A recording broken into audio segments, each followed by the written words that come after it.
circuit automobile, 2 Porsche, une 911 Carrera, une GT3 Cup de course, un pilote de haut niveau, James Ruffier. Toutes les conditions sont donc réunies pour un cocktail explosif et des essais haute performance. La Porsche GT3 Cup est pour ainsi dire une vraie bête de circuit, variante de la très spectaculaire Porsche GT3 de série, le modèle survitaminé de l'actuel 911 Carrera.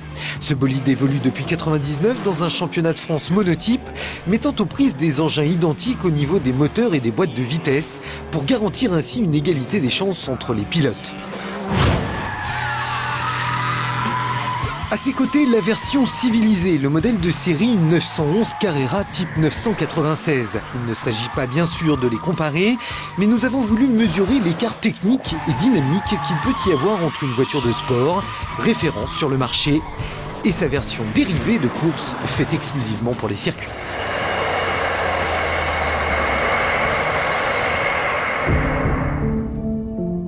Pourvues du même châssis, elles sont très proches esthétiquement l'une de l'autre, mais la Cup normale garde l'avantage de l'agressivité. Étudiée et optimisée pour la compétition, la GT3 Cup se dote d'éléments aérodynamiques comme ce large aileron arrière et ce spoiler avant plus conséquent. Quelques attributs en carbone et des vitres en plexi viennent agrémenter l'ensemble pour améliorer ses performances. Jantes 18 pouces, frein à disque de 330 mm d'épaisseur, Porsche dans ce domaine reste fidèle à sa réputation. Résultat, 1140 kg de muscles propulsés par le redoutable Flat 6 développant 370 chevaux, soit 70 de mieux que la version de route qui pèse en revanche près de 250 kg de plus. Intérieur dépouillé, spartiate et minimaliste pour l'une, confort et un certain raffinement d'ailleurs pour l'autre, même si l'aspect sportif a été largement préservé.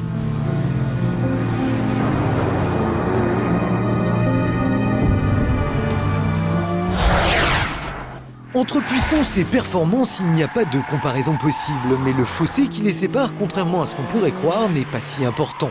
La voiture de série offre sur circuit un comportement routier assez homogène, notamment grâce à l'ABS et le contrôle électronique de stabilité ESP, mais qui du même coup handicape son tempérament volontaire et sportif. Je pense que si on arrivait à débrancher tout le système électronique de la voiture de série, on arriverait à retrouver un comportement assez similaire, assez proche de la voiture de course. Généralement, évidemment, c'est le pilote qui va pouvoir justement placer la voiture d'une certaine manière dans le virage, la contrôler grâce à une certaine pression de freinage. Vous rentrez dans un virage sur les freins avec une voiture de course.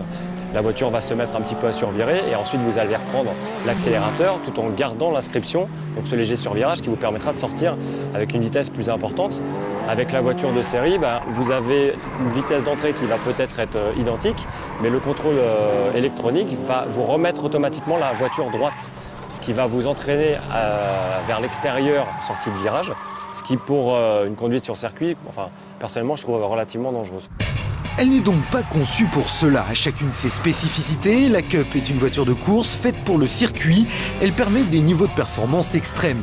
Et si la 911 Carrera mérite ici un savant dosage, une main d'experte pour révéler son tempérament sportif, elle offrira largement à un banal conducteur sur route toute la sécurité et les sensations d'une voiture de sport de 300 chevaux.